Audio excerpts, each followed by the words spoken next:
প্রায় ৩ দশকের দাবি, অসংখ্য আন্দোলন, একাধিক প্রতিশ্রুতি ও পরিদর্শনের পরও এখনো চালু হয়নি কৈলাসহর বিমানবন্দর। এবার রাজ্যের পরিবহন মন্ত্রী সুশান্ত চৌধুরীর মন্তব্যে ফের অনিশ্চয়তার মেঘ ঘনিয়েছে। বিমানবন্দর চালু করতে বিপুল অর্থের প্রয়োজন, পাশাপাশি কেন্দ্রের রিপোর্টও এখনো হাতে আসেনি বলে জানিয়েছেন তিনি। এই মন্তব্য প্রকাশ্যে আসতেই সামাজিক মাধ্যমে ক্ষোভ ও হতাশা প্রকাশ করেছেন বহু মানুষ। অবশেষে কৈলাসহরবাসীর বহুদিনের স্বপ্ন আজও অধরাই থেকে গেল। প্রায় ৩০ বছর ধরে কৈলাসহর বিমানবন্দর চালুর দাবিতে আন্দোলন করে আসছেন এলাকার মানুষ। ২০১৮ সালে বিধানসভা নির্বাচনের আগে বিজেপির পক্ষ থেকে প্রতিশ্রুতি দেওয়া হয়েছিল, রাজ্য সরকার গঠিত হলে কৈলাসহর বিমানবন্দর চালুর উদ্যোগ নেওয়া হবে।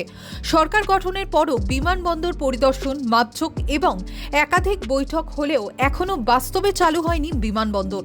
সম্প্রতি ঊনকোটি জেলার প্রশাসনিক বৈঠকের শেষে সাংবাদিকদের মুখোমুখি হয়ে পরিবহন মন্ত্রী সুশান্ত চৌধুরী জানান, কেন্দ্রের প্রতিনিধিরা বিমানবন্দর পরিদর্শন করলেও তাদের চূড়ান্ত রিপোর্ট এখনও রাজ্য সরকারের হাতে আসেনি। তিনি আরও বলেন, বর্তমান অবস্থায় বিমানবন্দরে বড় বিমান ওঠানামা করা সম্ভব নয়। এজন্য অতিরিক্ত জমি অধিগ্রহণ করতে হবে, যার জন্য প্রয়োজন প্রায় ৪০০ থেকে ৫০০ কোটি টাকা। এই বিষয়ে কেন্দ্র ও রাজ্য উভয় সরকারের সিদ্ধান্তের প্রয়োজন বলেও জানান তিনি।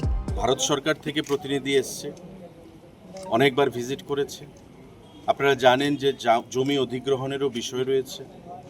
মাননীয় মুখ্যমন্ত্রী তদারকিতে সেখানে একটা মিটিংও হয়েছিল কেন্দ্রীয় সরকারের প্রতিনিধি দলের সঙ্গে, এবং মাননীয় মুখ্যমন্ত্রী কেন্দ্রীয় সরকারের প্রতিনিধিদেরকে বলেছেন একটা রিপোর্ট প্রদান করার জন্য। এখনও সেই রিপোর্টটা আসেনি, কিন্তু আমরা চাই, আগেও বলেছি যে কৈলাসহর এয়ারপোর্ট নিয়ে আমাদের চিন্তাভাবনা রয়েছে, কিন্তু বর্তমান যে স্থান রয়েছে তাতে বড় এয়ারবাস বা বোয়িং বড় মাপের কোনো বিমান ল্যান্ডিং করতে পারবে না। এটিআর ল্যান্ডিং করতেও সেখানে অসুবিধা রয়েছে, তাই জমি অধিগ্রহণের বিষয় রয়েছে। মন্ত্রী আরও জানান, ১৯ আসনের ছোট বিমান চালুর বিষয়েও আলোচনা হয়েছে, তবে সংশ্লিষ্ট সংস্থা লাভজনকতার বিষয়টিও বিবেচনা করবে। পাশাপাশি বর্তমান রানওয়ে ও অবকাঠামো সংস্কারের জন্য বড় অঙ্কের অর্থের প্রয়োজন রয়েছে। মন্ত্রীর এই মন্তব্য সামনে আসতেই সামাজিক মাধ্যমে শুরু হয়েছে নানান প্রতিক্রিয়া। বহু মানুষের প্রশ্ন, বহু মানুষের বহু প্রতিশ্রুতি ও দীর্ঘদিনের অপেক্ষার পরও কেন এখনো নির্দিষ্ট সময়সীমা ঘোষণা করা হচ্ছে না। কৈলাসহরবাসীর দাবি, বিমানবন্দর চালু হলে শুধু ঊনকোটি জেলা নয়, গোটা অবিভক্ত উত্তর ত্রিপুরার পর্যটন, ব্যবসা বাণিজ্য, শিক্ষা, স্বাস্থ্য, পরিবহন ও যোগাযোগ ব্যবস্থার নতুন সম্ভাবনার দ্বার খুলে যাবে। কর্মসংস্থানও বাড়বে উল্লেখযোগ্যভাবে।